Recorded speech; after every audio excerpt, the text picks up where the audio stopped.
Hello whatsapp guys, today in this video we will see introduction to database in our node series. जी हाँ guys, तो आज का video बहुत ही ज़्यादा ऑसम होने वाला है। एंड ये जो हम डेटाबेस का इंट्रोडक्शन करने जा रहे हो, बताना चाहूँगा हमारा ये जो नोड एंड एक्सप्रेस वाला सीरीज है, इसी का ही पार्ट होने वाला है ये भी, ठीक है। एंड ये क्यों डेटाबेस में इंक्लूड करो मैं आपको बताता हूँ, ध्यान से देखिएगा। If you want to be a full stack developer, obviously आप पे बनना चाहते हो ताकि आपकी सैलरी अच्छी आए, राइट, यू नो। तो होता क्या है, एक फुल स्टैक डेवलपर हम किन्हें कहते हैं? देखो, सबसे पहले तो अगर आप देखोगे, we have a front end developer, ठीक है। फ्रंट एंड डेवलपर का क्या काम होता है? जिनको HTML CSS एंड जावास्क्रिप्ट के साथ काम करना आता है, जो ऑसम वेबसाइट्स बनाते हैं, राइट। तो ये तो था पहले मेरे टाइम में, like when I was working back in like 2017 2018 2017-18 में, तब तो यही चलता था, एक बूटस्ट्रैप होता था। बट आज के टाइम लोगों को चाहिए व्यू, एंगुलर, रिएक्ट, अभी तो रिएक्ट का भी ऊपर आ गया, नेक्स्ट JS, ना जाने क्या क्या आ गया है ना अभी के टाइम के लोगों को, तो अब ये चाहिए। एंड बहुतों को लगता है कि गाइस ये तो बच्चों का काम है, ये है प्रोफेशनल लोगों, एक्चुअल में ये इसी पे ही काम करते होंगे, बट इन रियलिटी गाइस वो इनमें मास्टर होते तभी जाके वो इस पे काम कर रहे होते, ठीक है। तो ये दोनों इंपॉर्टेंट है, बेसिकली फ्रंट एंड जहां पे आप यूजर इंटरफेस क्रिएट कर रहे हो, and then guys we have a back end, ठीक है, जिसमें आप देख सकते हो। फिलहाल तो अभी हम नोड एंड एक्सप्रेस देख रहे हैं, दैट्स व्हाई मैंने सिर्फ नोड एक्सप्रेस रखा, but we have a Java, we have a Python और रूबी एंड रेल्स, बहुत सारी चीज़ें जो एज अ बैक एंड हम यूज़ कर सकते हैं, ठीक है। बेसिकली एक लैंग्वेज है ये, जिसमें आप लाइक कोई भी फॉर्म फिल करते हो, ठीक है। तो हम वो बैकएंड को फर्स्ट क्या करते हैं, पास करते हैं। एंड बैकएंड को पास करने का मकसद हमारा ये होता है कि वो जो यूजर डेटा फिल कर रहा है, उसको आपको कहीं तो स्टोर करना होगा ना। तो वो जो आप स्टोर करते हो ना, वो करते हो आप अपने डेटाबेस में। कहाँ करते हो? डेटाबेस में। तो बैकएंड हमने पढ़ ली, ये तो मैं एज्यूम कर रहा हूँ, ये तो ऑब्वियसली आपको आता ही होगा। तो जब आपने फ्रंट एंड जान ही लिया है, जब आपने बैकएंड सीख ही लिया, तो सिर्फ एक चीज़ रह गया है, डेटाबेस। तो उसको क्यों हम छोड़े? तो मैंने कहा था ना गाइस, हमारा नोड एंड एक्सप्रेस का सीरीज में ऑसम बनाना चाहता हूँ, दैट्स वाई मैं डेटाबेस भी इंक्लूड कर रहा हूँ। एंड अब बेस्ट कि हम कौन कौन से डेटाबेस को कवर करने वाले, क्योंकि आज के टाइम में guys, you know, whenever it comes to like one stack developer, तो हमें लगता था कि सिर्फ MongoDB ही सब कुछ है, बट नाउ अगर आप रियलिटी देखोगे तो MongoDB तो है, बट MySQL गाइस कभी कहीं नहीं जाने वाला।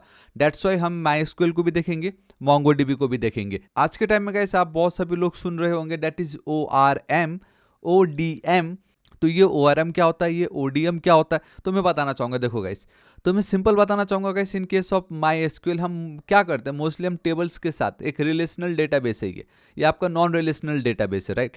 तो जहाँ पे भी रिलेशनल डेटाबेस की बात आती है ना, बेसिकली ऑब्जेक्ट रिलेशनल मैपिंग या मैपर जो भी कह लीजिए, तो उसको हम ORM बोलते हैं, and that is drizzle ORM। जी हाँ गाइस, तो हम ड्रिजल को भी देखने वाले हमारे इस सीरीज में। मैंने कहा ना, मजा आ जाएगा आपको कि कैसे आप front end node JS express and drizzle एक साथ, यू नो, लाइक उसको जोड़ के कंबाइन करके आप कोई भी एप्लीकेशन क्रिएट कर सकते हो। MySQL के साथ भी देखेंगे, MongoDB के साथ भी देखेंगे, ड्रिजल ORM के साथ भी देखेंगे। अब MongoDB के लिए we have not only ORM but also ODM।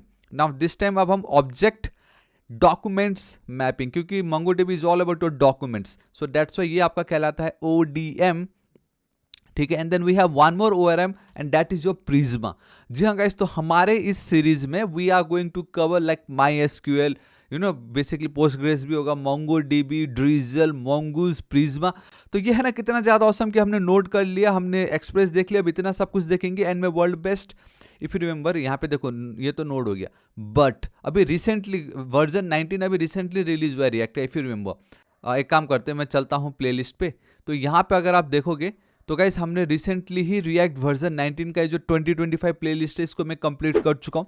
इसको अभी तक चेकआउट नहीं किया तो जरूर चेकआउट कीजिए, ऑलमोस्ट 139 वीडियोज है इसके अंदर, इतने मजा आ जाएगा ना आपको, मतलब किलर है। तो ये हो गया नोड एंड एक्सप्रेस डन। अभी हमारा डेटाबेस काइंड ऑफ अब यहाँ पे भी आप सीख ही जाओगे, ठीक है। वीडियो को स्टार्ट करने से पहले guys, if you are feeling interested and आप बहुत एक्साइटेड हो फाइनली ड्रिजल, प्रिज्मा, ये सब सीखने के लिए, तो गाइस प्लीज अभी तक अगर आपने मेरे ऑसम चैनल थापा टेक्निकल को सब्सक्राइब नहीं किया, प्लीज कर दीजिएगा। एंड राइट साइड में एक रेड कलर का बेल आइकन, एक घंटी दिखाई देगा, हिट कीजिए, क्लिक कीजिए, ताकि आप डेली ऑसम वीडियोस को मिस ना करें। चलिए गाइस, देखते हैं इंट्रोडक्शन टू डेटाबेस क्या होता है। ये डेटाबेस तो आप बहुत क्लियरली देख सकते हो भाई, ये database is a structured way to store and manage data. मैंने सिंपली अभी थोड़ी देर पहले एग्जांपल से आपको समझाया था, कोई भी डेटा हो उसको स्टोर एंड मैनेज करने के लिए हम डेटाबेस का यूज करते हैं। फॉर एग्जांपल, यूजर ने रजिस्ट्रेशन फॉर्म फिल किया, तो यूजर ने जो डेटा फिल किया कहाँ रखोगे आप? डेटाबेस में रखोगे, राइट।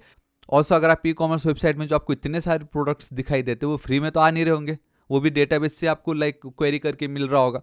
तो हर जगह का इस डेटाबेस काम आता है जहाँ पे भी आपको डेटा मिलेगा।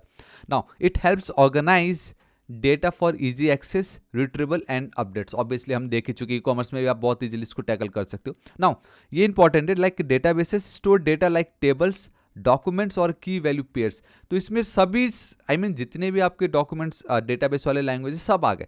कोई टेबल्स के फॉर्मेट में आपको लाइक वो डेटा को स्टोर कर रहा है, कोई डॉक्यूमेंट के फॉर्मेट में कर रहा है, कोई की वैल्यू पेयर्स के फॉर्मेट में कर रहा है। हम टैकल कर लेंगे, अभी जस्ट आप ऊपर ऊपर समझ लीजिएगा। बस इतना भी आप समझ जाओगे ना, डेटाबेस का काम है to store and manage data, बात खत्म। जब हम प्रैक्टिकल देखेंगे आपको पता चल जाएगा। They are used in application to handle user and system data, same चीज हो गया। Databases ensure that data is consistent, available whenever it's needed. And example तो इतना कुछ आप देख ही चुके हो, ठीक है। अब मैं आपको एक और चीज बताता हूँ जो आई गेस बहुत कम लोग बताएंगे। Why do we need databases? सबसे ज्यादा इंपॉर्टेंट है, that is data integrity, ensures data consistency. For example, in a banking, a transaction either happens fully or not at all. ये समझ रहे हो, ये बहुत इंपॉर्टेंट बात है। अगर आप बैंक में जाते हो, आपने बोला मुझे 1 लाख निकालना है, तो या तो वो कंप्लीट होगा या तो नहीं होगा। उसके बीच में अरे सर 1 लाख कहा था आपने, 50,000 निकल गया, 50 बाद में देते हैं, ऐसा होता है क्या? नहीं होता ना। वो बोलेगा भाई तू क्या कर रहा है ये। समझ रहे हो, यहाँ पे या तो डेटा कंप्लीट चाहिए या तो चाहिए ही नहीं, बीच में हमें कुछ अटकना पटकना नहीं है यहाँ पे। सो डेटा इंटीग्रिटी मतलब डेटा की कंसिस्टेंसी हमें चाहिए ना। Concurrency management, if you remember, अगर आपको याद हो कंकरेंसी, जब हम मास्टर्स कर रहे थे, आई गेस मास्टर्स या बैचलर में भूल गया, बट या we have a concurrency management. And तब मुझे इतना पता नहीं चला, बट जब मैं प्रैक्टिकल वर्ल्ड में काम करने बैठा, जब मेरे सामने सिचुएशन आया कि कैसे सेम डेटा को मल्टीपल यूजर्स एक्सेस कर सकते बिना किसी कन्फ्लिक्ट्स के, तो उससे कंकरेंसी मैनेजमेंट बोलते हैं। उसको हम कैसे डील करते हैं वो देखा जाएगा, बट जो भी हो आपको एटलीस्ट ये सारी चीज़ें पता होना जरूरी है। सिर्फ डेटा को खेलना है, स्टोर करना है, कर्ड ऑपरेशन करना है, उसको ही हम सिर्फ डेटाबेस नहीं बोलते। करोड़ों लोग अगर सेम डेटा को एक्सेस कर रहा तो कैसे कन्फ्लिक्ट ना हो, तो समझ रहे हो वो कितनी बड़ी बात है ना। बैकअप एंड रिकवरी ये उससे भी ज़्यादा इंपॉर्टेंट है। आपने लाइक एकदम यूजर्स बना लिए है ना, एकदम दिन में हजारों लाखों करोड़ों का ट्रांजैक्शन हो रहा है, एंड कल के दिन गायब, डेटाबेस हैक हो गया, उड़ा दिया किसी ने पूरा का पूरा आपका बैकअप जो भी था, कि लाइक कौन कौन से यूजर्स आपके साथ जुड़े हैं, उनका कौन सा पेमेंट मेथड है, लाइक प्रीमियम मेंबर्स थे कि वीआईपी मेंबर्स थे कि सिल्वर वाले थे कि प्लेटिनम वाले थे, कि कुछ नहीं पता, अता ना पता, गया सब, बस खत्म, दुनिया गई फिर। तो that's why backup and recovery, automatic process to save data and restore it after failures. ये समझ रहे हो, ये एक्चुअल में वो चीज़ें हैं जो बियॉन्ड, लाइक जब आप प्रोफेशनल, तो क्या है बोलना, बट आपको इनिशियली ये सब पता होना चाहिए कि ये सारी चीज़ें भी हो सकती है अगर आप डेटाबेस के साथ डील कर रहे हो, है ना। मतलब आप देख रहे हो ना, रिस्क हर जगह है ना। स्केलेबिलिटी ये भी बहुत इंपॉर्टेंट है, क्योंकि अगर आपने कोई डेटाबेस बना दिया ये सोच के चलो मेरा तो हॉबी प्रोजेक्ट है, बट वो वायरल हो गया, लोग उसके साथ जुड़ने लगे, तो अब आप कैसे गाइस अपने डेटाबेस को हैंडल करोगे? कि पहले जहाँ पे 1-2 सोच रहे थे या 1000 सोच रहे थे, अब करोड़ों को आप डील करने वाले हो, उनका सबका डेटा वहाँ पे ऐड करने वाले हो। तो उतना वो स्केलेबल होना चाहिए कि आप वो कोड उस तरीके से रीडिजाइन वहाँ पे कर सको, ठीक है। तो ये 4 चीज कभी आपको भूलना नहीं है। ये आई गेस इतना अगर आप समझ लोगे तो आपको वैल्यू पता चलेगा, ओ माय गॉड डेटाबेस में इतना सब कुछ हो रहा है। दैट्स वाई कितने सारे लोग सिर्फ एज अ डेटाबेस डेवलपर भी तो काम कर रहे हैं ना, क्योंकि डेटाबेस के अंदर ही इतना कुछ है, इतना डीप है कि उनको फुर्सत ही नहीं मिलती कि यार थोड़ा बैकएंड में देख लूँ कि यार डेटा कहाँ से आ रहा है, चलो थोड़ा सा फ्रंट एंड देख लेता हूँ, ये रिएक्ट में ये जेएसएक्स क्या फंडा है, ये वर्चुअल डोम का क्या फंडा है। उनको मतलब ही नहीं है, उनको डेटाबेस तो सिर्फ डेटाबेस, खत्म। ऑलराइट, तो ये हमारा आज इस वीडियो का लास्ट स्लाइड होने जा रहा है, जहां पे डेटाबेस के टाइप्स अगर मैं ब्रॉडली कैटेगरी में बोलूं, then we have 2 types of database, and that is your sequel या SQL, and then second one is no sequel या no SQL database. Simple. And मुझे जहां तक मालूम है सिक्वल को आपको बहुत अच्छे से ऑलरेडी मालूम होगा, आई गेस, इफ नॉट कोई बात नहीं है। एंड मैं ऑलरेडी इसके ऊपर वीडियो अपलोड कर चुका हूं। Let me know in the comment section if you want world best SQL इन 1 वीडियो। जी हाँ गाइस, मैं MySQL इन 1 वीडियो बनाना चाहता हूँ इन 2025, जिसमें लाइक स्टार्ट टिल एंड सब कुछ होगा, मतलब मजा आ जाएगा। लाइक अभी तक मैं बना चुका हूँ ना हमारे ये वाले, फिर रिमेंबर यहाँ पे अगर मैं चलता हूँ, सो गाइस अगर मैं यहाँ पे आता हूँ तो आप देख सकते हो ऑलरेडी मैं कंप्लीट वेब डेवलपमेंट बना चुका हूँ। World best HTML course, CSS course, इससे बेटर का मिले ना मेरे को बता दो आप बस। जावास्क्रिप्ट मैंने 28 घंटे का जावास्क्रिप्ट बनाया, basic, advance and then e commerce website. ठीक है, फिलहाल अभी इतना है। एंड हाँ, मैंने MongoDB ऑलरेडी बना रखा है, MongoDB भी मैं ऑलरेडी कंप्लीट कर चुका हूँ। रिएक्ट भी मैंने बनाया था 3 साल पहले, बट या इट्स फाइन। एंड बूटस्ट्रैप भी ऑलरेडी रेडी है। इवन SQL एंड MySQL भी मैं ऑलरेडी बना चुका हूँ यहाँ पे भी, इनको भी आप चेकआउट कर सकते हो। वो भी 5 साल पहले। आप सोच रहे हो 5 साल पहले मैं बना के छोड़ चुका हूँ ये सब। ऑलराइट, कोई बात नहीं। तो आप फिर भी देख लीजिए। देखो गाइस, सिंपल बता देता हूँ, जब हम प्रैक्टिकल करेंगे तब आपके सारे डाउट क्लियर हो जाएंगे।